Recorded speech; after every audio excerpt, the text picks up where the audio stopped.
Clashes erupted between police and protesters in Bahrain before a hearing in the trial of the country's prominent cleric, Sheikh Issa Ghassam, who has been stripped of his citizenship by the regime. 6 years after the protests initially broke out, Bahrainis have been vigilant in protesting against the ruling family, who has refused to reach a compromise.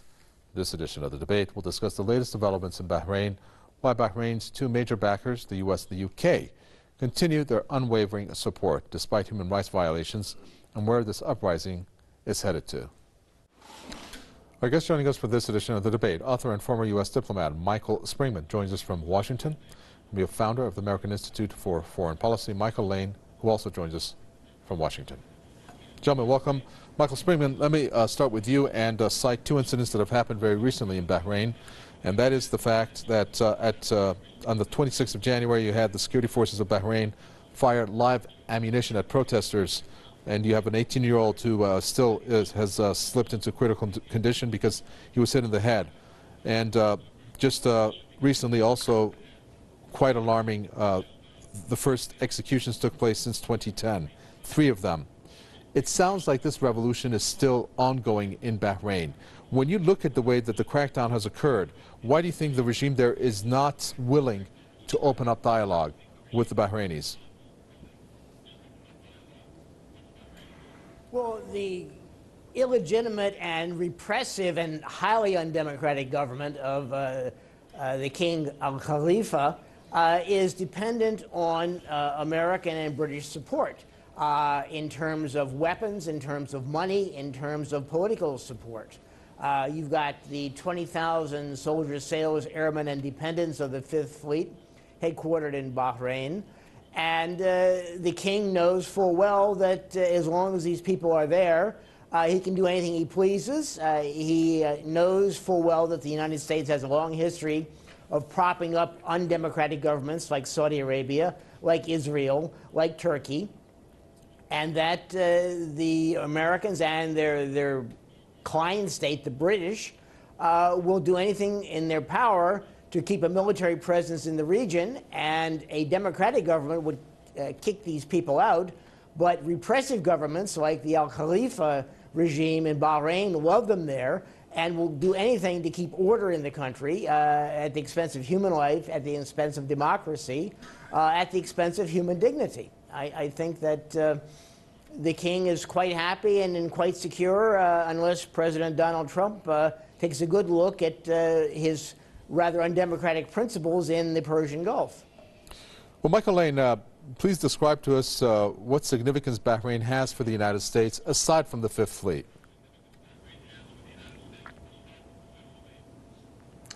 Well, that's the primary thing, is having our naval presence there as well as Britain's naval presence there. And the reason stated is to support the free passage through the Straits of Hormuz. That is the main objective of U.S. naval forces in the area, and the reason is because the United States and other areas, Western countries, are dependent upon Middle East energy and the free flow and free supply and access of said energy. If there was something that happened that the energy from the Middle East was not able to flow freely and regularly out of the region to its customers around the world, the United States primarily among them, there would be a real problem. We are dependent on that energy. Less so today than perhaps yesterday, and perhaps even moving in the direction of energy independence for the United States, but we are not there yet, and that is the key reason why the United States and other Western governments focus on that area and want to maintain a presence and want to maintain the status quo in terms of regimes that are in charge there that are friendly to us and will help us with that mission of keeping the free flow of energy. Michael Springman, do you think that's the primary purpose, the free flow of energy, aside from having, obviously, a naval presence?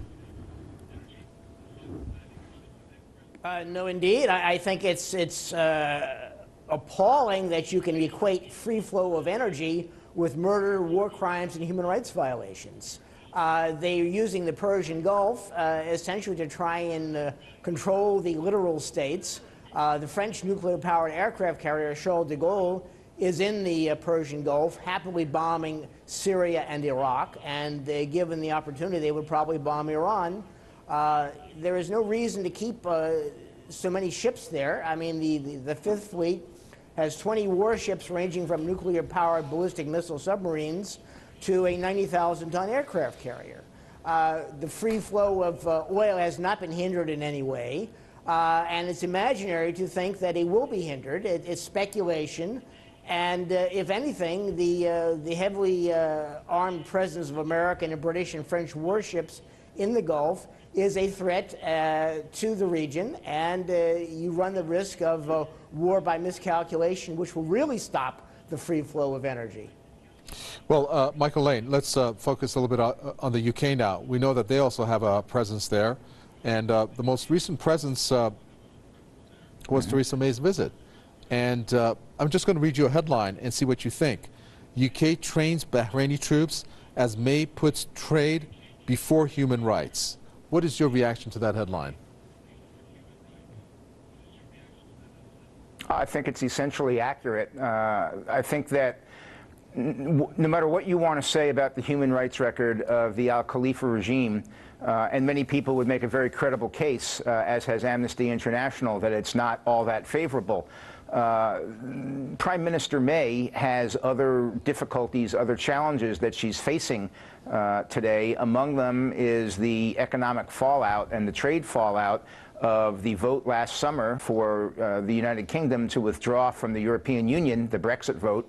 And as a result, she is actively searching the globe for trade partners. Bahrain and other Gulf kingdoms are natural partners for the UK in trade. They've had a long-standing relationship. They've been allies. They understand each other.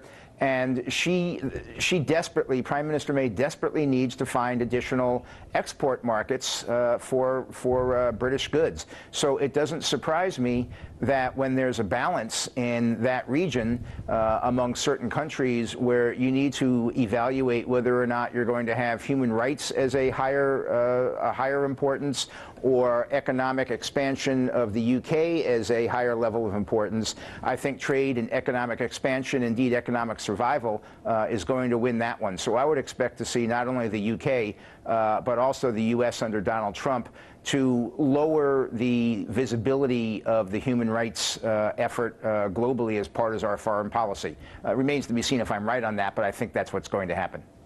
Michael Springman, I think Michael Lane just spoke what is one of our intentions here in this program: human rights in exchange for arms and sales and business and making money. Oh, I think that is really an appalling viewpoint. I think that he's characterized Britain as a nation of shopkeepers willing to turn a dishonest penny anywhere in the world. I don't think that Bahrain is much of a market for anything. I think if I were Prime Minister of the United Kingdom, I would be looking at countries where I could sell substantial quantities of something other than bullets and bombs. I would trade with Germany. I would trade with France. I would trade with the United States. I would trade with China. I would trade with Russia. But to justify supporting a repressive and illegitimate government just to sell them arms and ammunition is really nonsense. I think that Bahrain is one of the countries that is not subject to President Trump's travel ban on mostly Muslim states, and I think it should be. I think that the American government ought to clamp down and deny visas to every government official in the Kingdom of Bahrain. I think that we need to look at human rights. I think we need to look at where you can turn an honest dollar and not a dishonest penny. I think that support of these countries makes the United States, the United Kingdom, and any other government that supports them look increasingly bad, given the fact that all of these countries give at least lip service to democracy, human rights, and something other than judicial executions. Well, Emily Thornberry, Michael Lane, she's the Labour's shadow foreign secretary, and she has said that people will be dismayed to learn that our elite commandos, the UK elite commandos, are still training the very sniper units in Bahrain which targeted their own civilians in the last uprising. How deep of an involvement does the UK and its elite commandos have? Because just as recent as just a week or so ago, as I mentioned, since the year 2010, 3 executions took place. And these executions were said to be based on confessions that were made under torture, of which Human Rights and Amnesty International and a whole host of other rights organizations have said that these confessions can't be used as a legal basis for the executions. Is the UK dictating this type of activity there in Bahrain?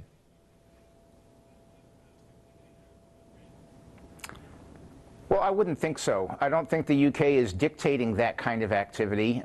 Your first part of your question was about how deeply militarily involved is the UK in training various personnel. They clearly, not clearly, but I believe they have people there. I believe that they are very active in terms of the training. I believe it's a very good military partnership between the UK and Bahrain and in what they're trying to accomplish. But I don't think the UK is instructing the Al Khalifa regime in terms of how they should treat the dissidents, in terms of the way protests are handled. In fact, I think if you think back to last summer, both the UK and the United States issued statements of the regime that were quite critical. Now, of course, there was no follow-up from that, and after Bahrain protested rather loudly with a diplomatic statement of their own, the criticism seemed to fade into the background. But it certainly is in my view, it's a decision that the regime itself is making as to how to handle this. You can do 3 things. You can grant people additional power, additional rights, which is what they are asking for. You can sort of keep them at arm's length and let them protest and maybe not get anywhere, or you can crack down on them. Those are your 3 options if you are the regime.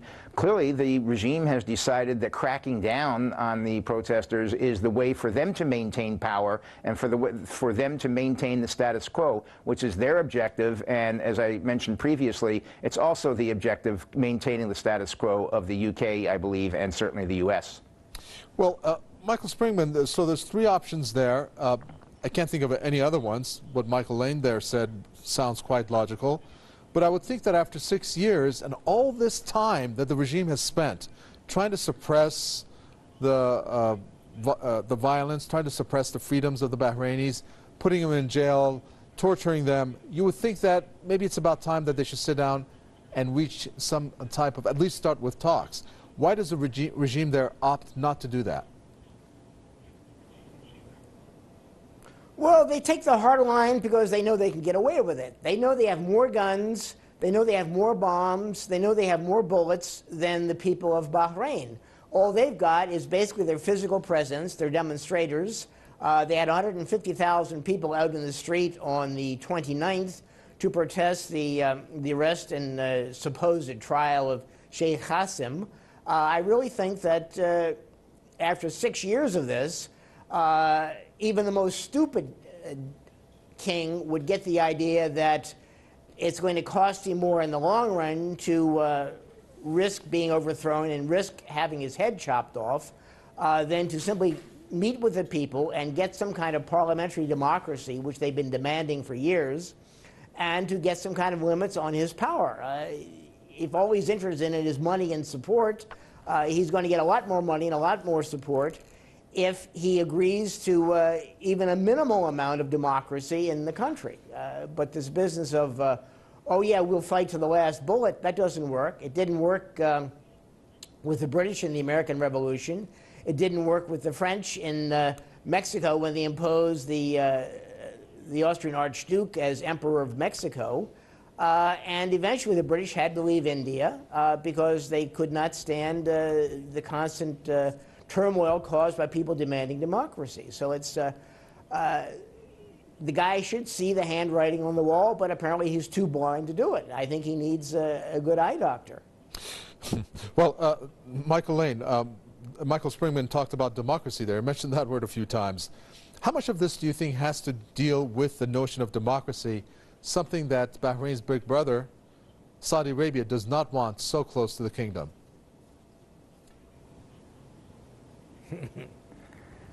Well, partly, yes. I think you've hit the nail pretty squarely on the head there. Look, a kingdom, by definition, does not want democracy. That is why they're a kingdom. And you know, the concept of a parliamentary democracy, while I would look at that as a desirable end to what's going on, and indeed, a parliamentary democracy was promised at one point, and doesn't seem to be functioning as it should.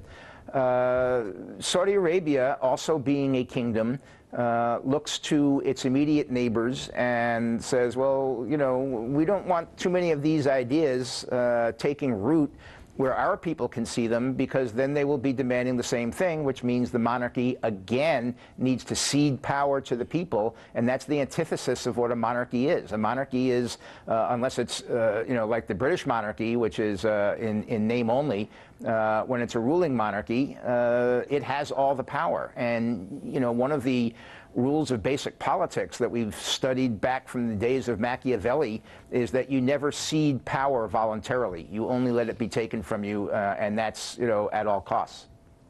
Well, we need to talk a little bit about the relationship, Michael Springman, of United States and Saudi Arabia vis-a-vis Bahrain, perhaps, with Trump now in the scene.